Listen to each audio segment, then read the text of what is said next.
Welcome to the Irresistible You podcast. This is the place to get a dose of empowerment to create the life you crave and deserve. My name is Amy with two E's, and I am the CEO and founder of Irresistible University. Through my podcasting courses, I teach women just like you how to ditch the body image issues, gain confidence, and lose the emotional weight to look and feel irresistible at any size.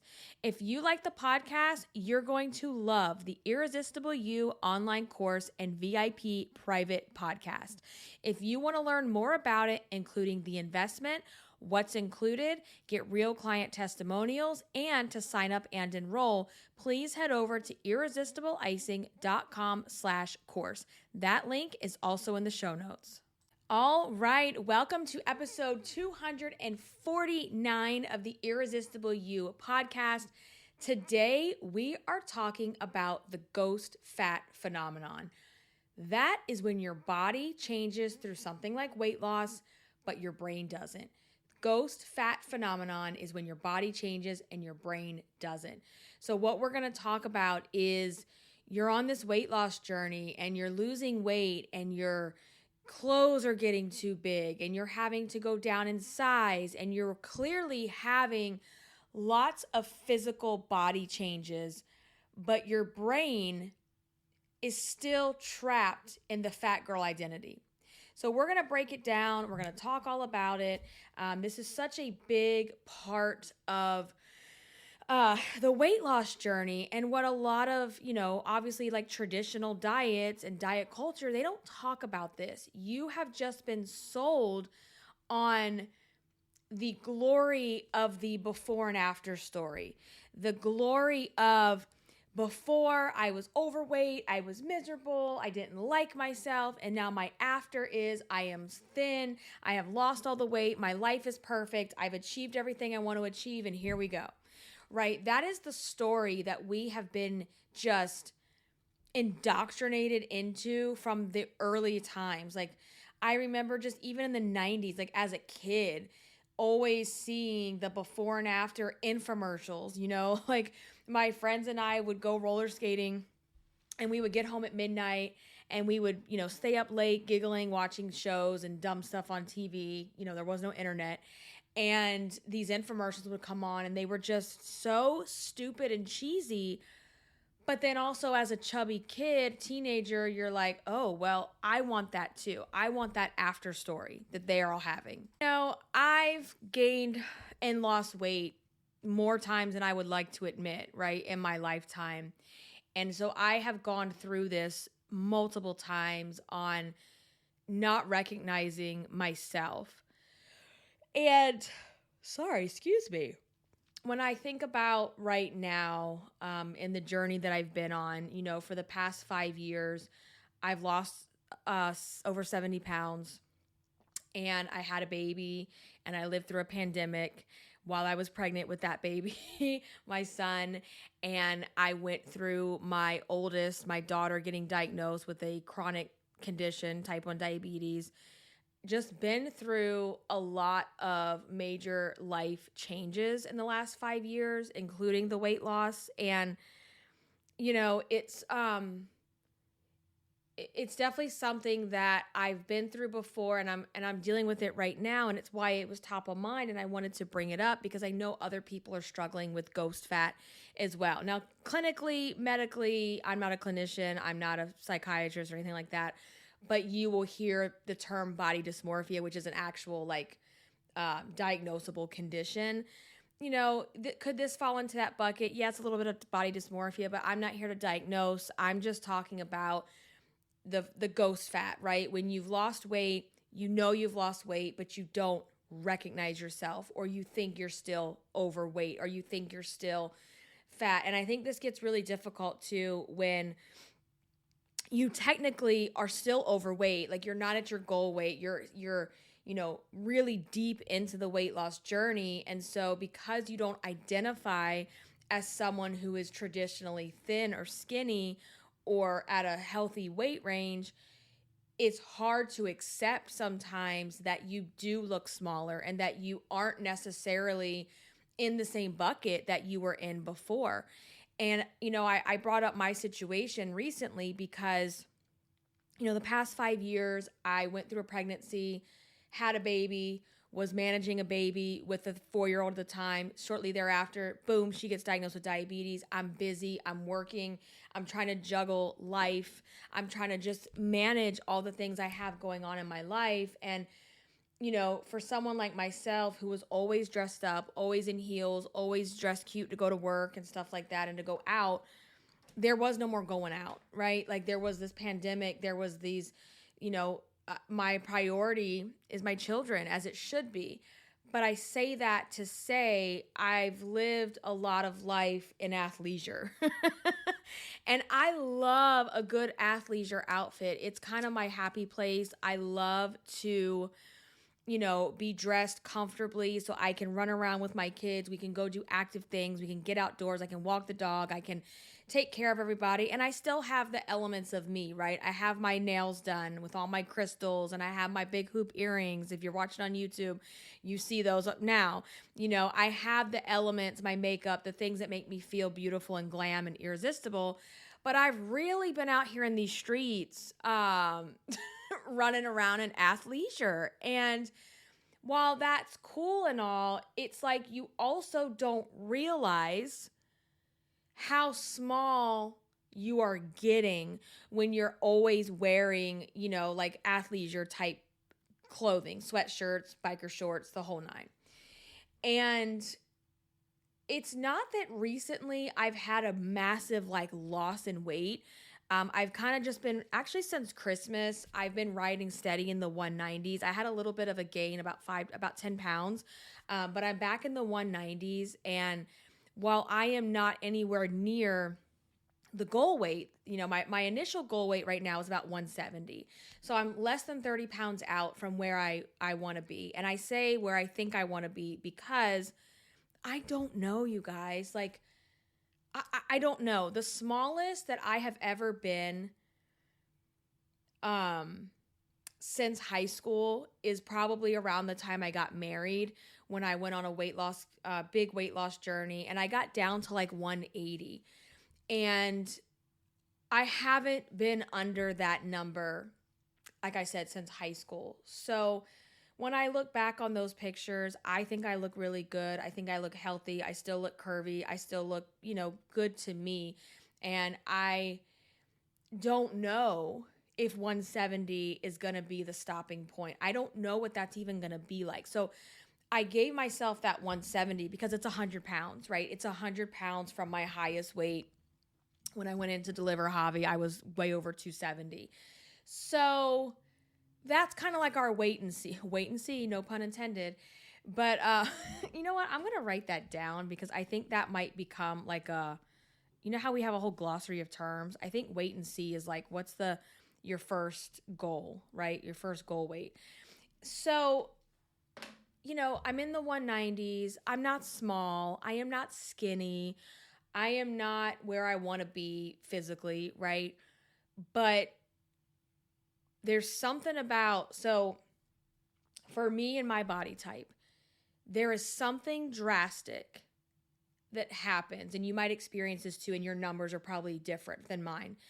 But there's something that happens from 215 to 190 something.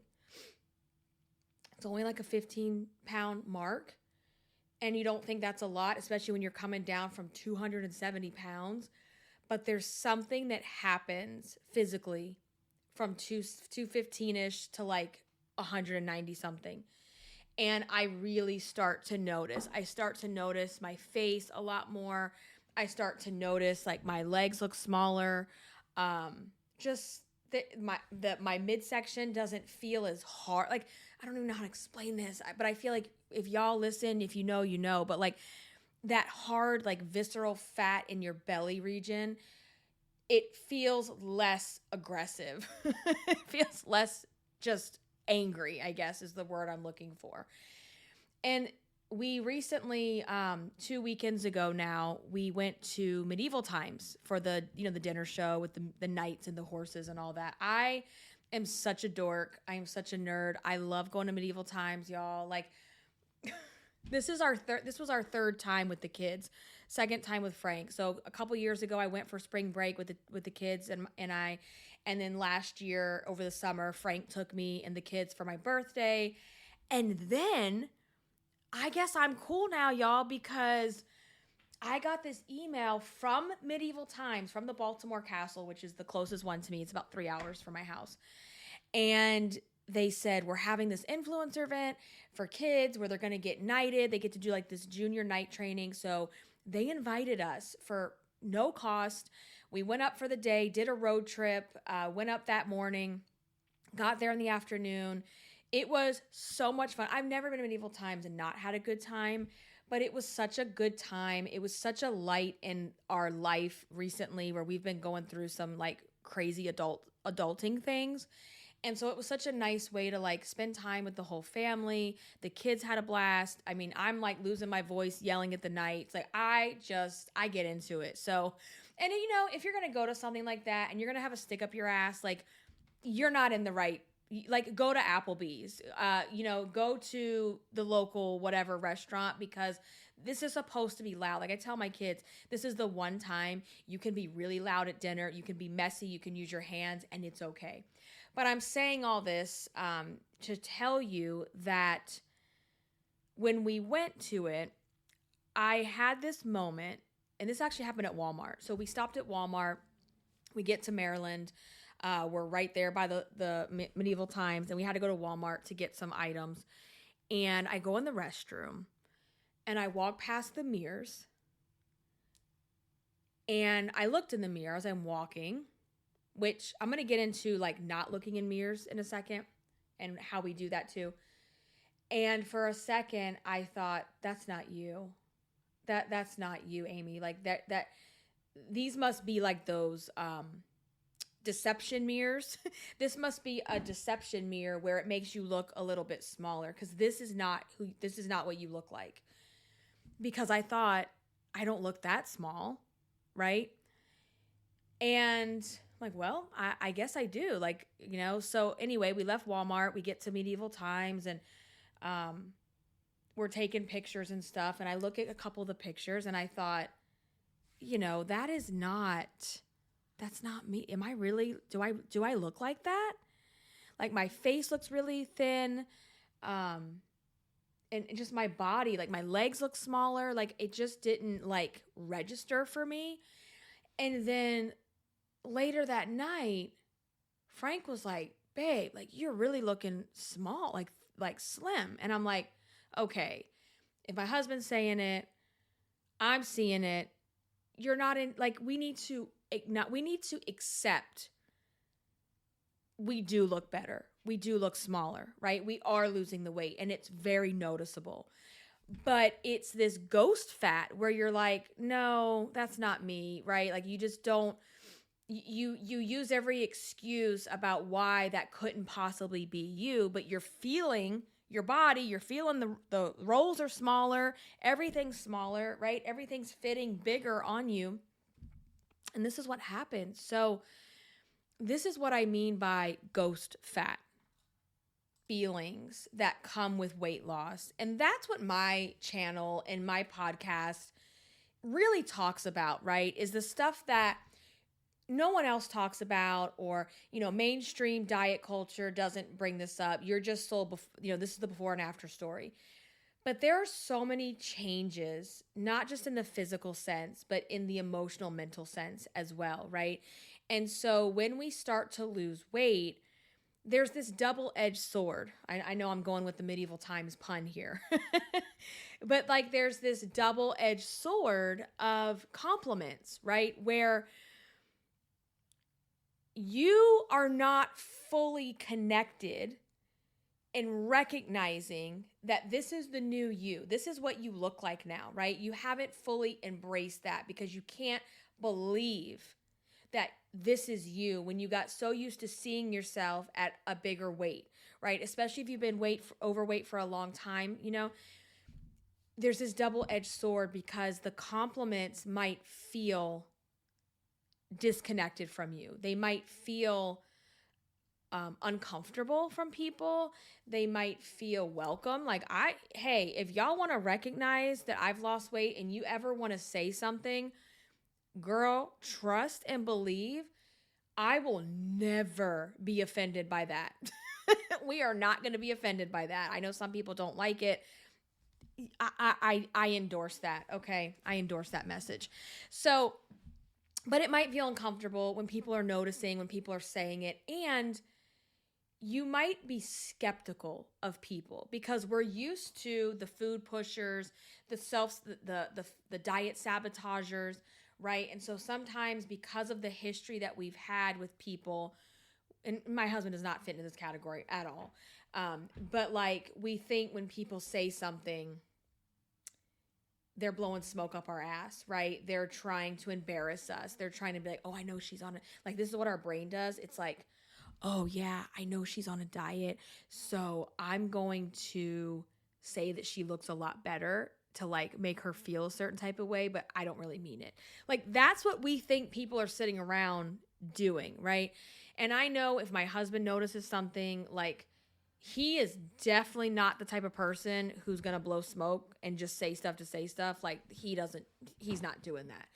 So the compliments can feel like a double-edged sword because we want people to notice. We want our hard work to be acknowledged, right? But we also can get uncomfortable and awkward about people noticing, right? So I want you to just absorb that for a minute, right? Explore the discomfort of not being as invisible as you once were, and how this attention can feel overwhelming. And a lot of times it's stemming back to the fact that we don't feel connected to us yet. We are in this disconnect. I feel like you're in a cloud sometimes. Like, you're in your past fat cloud looking down on your new smaller self, and there's a disconnection, right? And there is some truth to the invisibility factor, right? The invisibility factor is when we are larger, people don't treat us like humans. People don't acknowledge our presence. It's like the bigger we are, the more invisible we can feel. And it sucks. It's vain. It's shallow. But it's the reality is that as you lose weight, people notice you more. They are nicer to you. They hold doors open for you. They look at you. They treat you with more respect. And I think there's two levels to that. I think one is that is just the shallow, fat phobic society that we live in. And I also think that a lot of times it's our aura and our vibe that we're giving when we're bigger, that we don't feel good about ourselves, or we have low self-esteem or low confidence, and we're giving that vibe. And as we start to lose weight, and now we're giving self-confidence, right? I think it's two levels. I don't think it's one or the other. I think there's definitely two layers to that topic.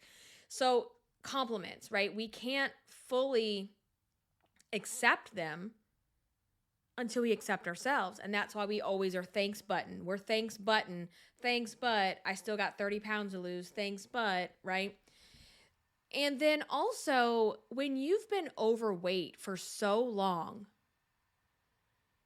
it has become part of your personality. It has become your identity, right?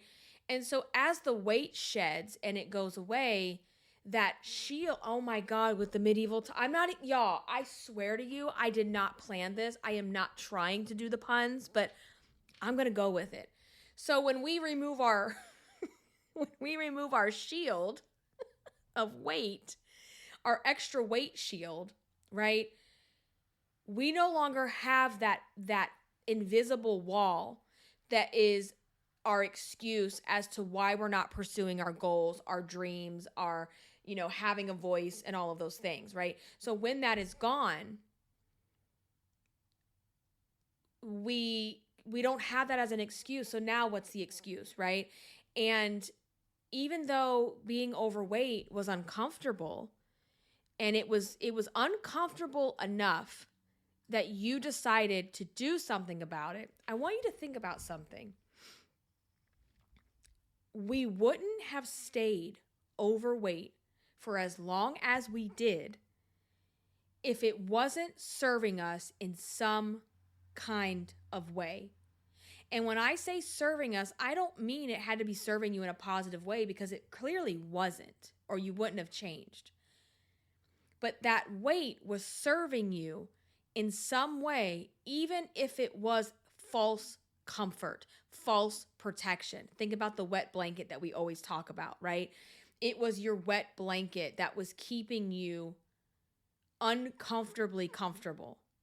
And when that wet blanket comes off, you're going to feel uncomfortable because you're not used to it yet. You're not used to what it feels like to not have all of that weight literally weighing you down in more ways than one, right? So if the weight was serving you in some way, and now that it's gone, you have to reinvent yourself. You have to figure out your new identity. And this is why in my program, my course, and my private podcast, one of the things I have people do at the very beginning of the program is to define who you want to be. Who do you want to become? What is the identity that you want to have for yourself? People go into weight loss and I want to lose weight. I want to be skinny, because all you think is skinny equals happy, skinny equals success. If I just do that, everything else in my life will fall into place. And losing weight is not going to cure your child's illness. Losing weight is not going to get you a job. Losing weight is not going to pay off all your debt, right? Losing weight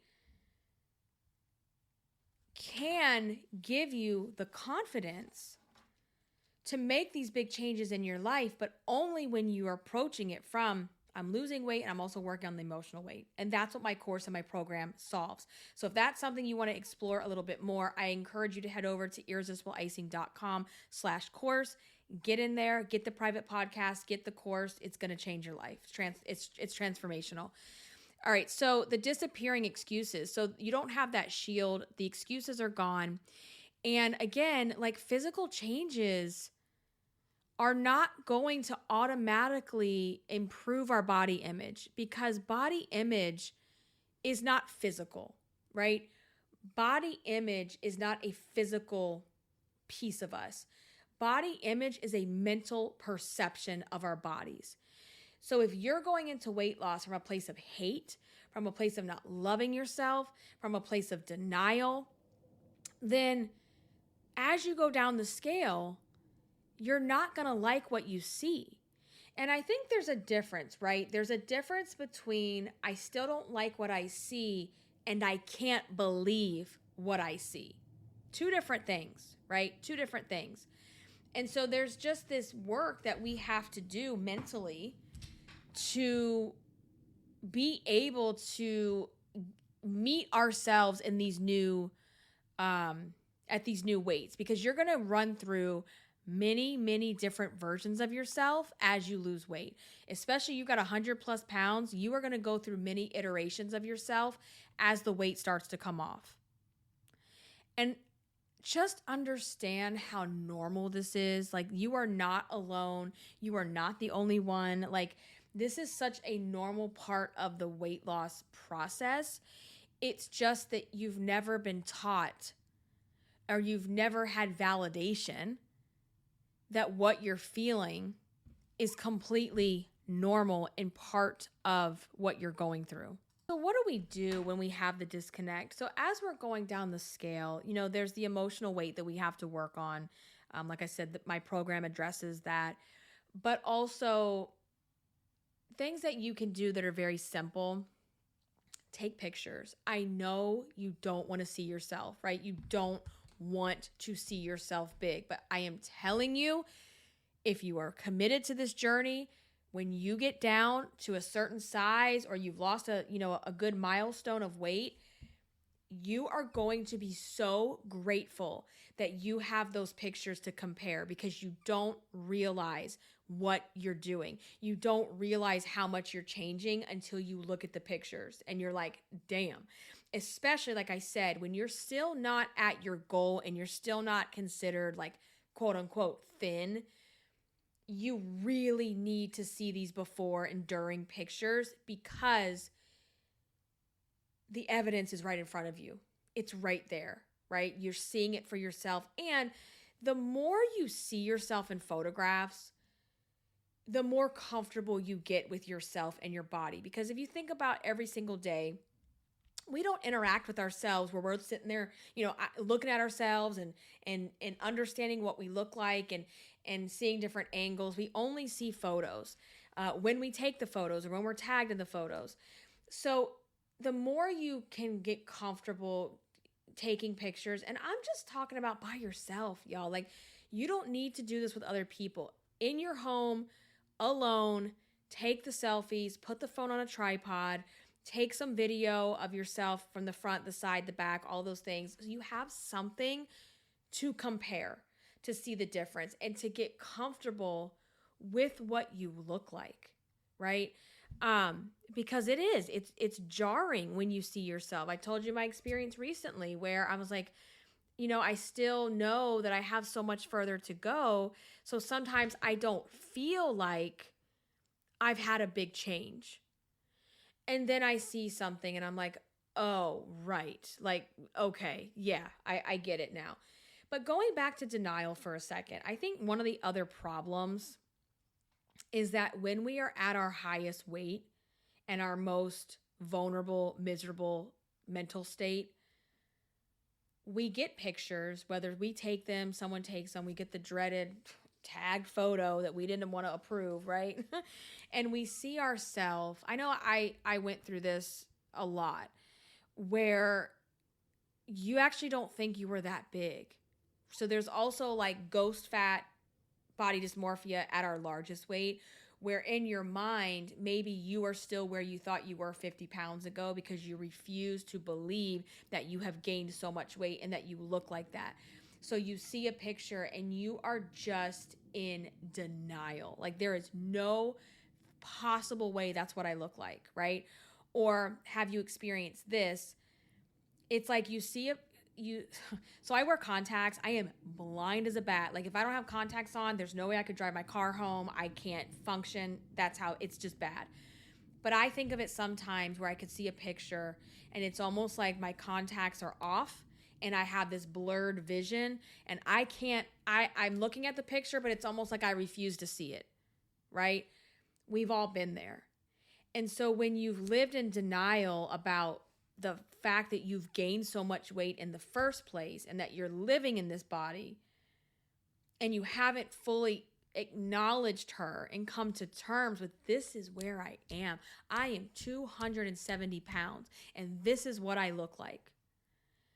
When you haven't been able to acknowledge that, of course, you're going to have a hard time ever acknowledging or accepting your new body 50, 100 pounds down. It's just really going to be hard to connect. So we have to start at the beginning of our journey. And if you're already, in your journey or you're at your goal weight, it's not too late. But for those of you that are starting out and you're thinking to yourself, I'm going to just deal with this later. I'm going to deal with the body image, the fact that I don't love my life. I'm going to deal with my personality quirks that I don't like. I'm going to deal with all that when I'm skinny because then I can do it and it will just like magically go away. I love you, but you could not be more wrong about that. It has to start the moment you decide you're done. And when you do that, you're going to stop the cycle of the before and after hatred, right? Because I don't think there's anything wrong with the before and after photo at all. But what I do think is wrong is that when we vilify our before version of ourselves and we call her disgusting and fat and gross and all these horrible things, what I want you to remember about your before, something about this, so you can say this to yourself, something about being this heavy served me in this phase of my life. This version of me got me through what I was going through. This version of me allowed me to survive my traumas. This version of me served me in some way. and I am ready to shed the layers and get the true, authentic, most irresistible version of myself. I want to find her. You can't vilify your before, because that is just self-hatred, and that is not going to clear up because you got the weight off, right? Because as the weight comes off, there's also parts about you that you won't recognize. You're going to have loose skin. A lot of times you're going to look older than you are if you lose a lot of fat and muscle. You're going to, especially in your face, you're going to age more. You're going to, losing weight in your 40s is a mind fuck, because before, when I would lose weight, pre-40s, I just lost the weight and there was like a little bit of loose skin, but not a ton. And now it's not loose skin from just losing weight. It's also your mid-40s, your skin texture is losing the collagen naturally anyway. Your skin texture, your hair texture, things are shifting and changing because aging is a mindfuck in and of itself. So keep that in mind, that there's this, every layer that comes off, we've got to get acquainted with that version of ourselves and get comfortable. And it's a process. This is not a listen to this podcast and go out and change your life and now everything's better. It is every single day you're working, you are putting in the work, you are making decisions, and you are having conversations with yourself. And you're just working on this and working through this. And so you have to find things that make you feel really good physically, because the weight loss in and of itself isn't going to be enough. It's just not. So I think we're going to go ahead and start to wrap up this episode. I want to just remind you that if this is striking a nerve, if this is something you want to dive deeper into, I really encourage you to sign up and enroll for the Irresistible You online course and VIP podcast. It is completely self-study. You can do it at your own pace. You can, there's a whole series of videos and workbooks and worksheets to work through these thoughts and these different exercises that I have within the program.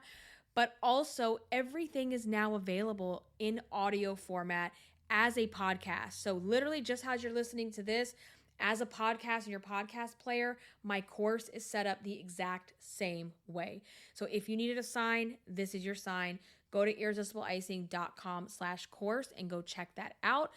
And if you love the podcast, please go to your podcast player and leave a rating and review. Mostly Apple Podcast is the main playground for the reviews. So when you do that, it helps my podcast get shown and seen by more people, and I would greatly appreciate that. I am going to wrap everything up here, guys. Let's stay connected over on Instagram at Irresistible Icing. I will catch you in the next one. Until then, stay irresistible. Bye, guys.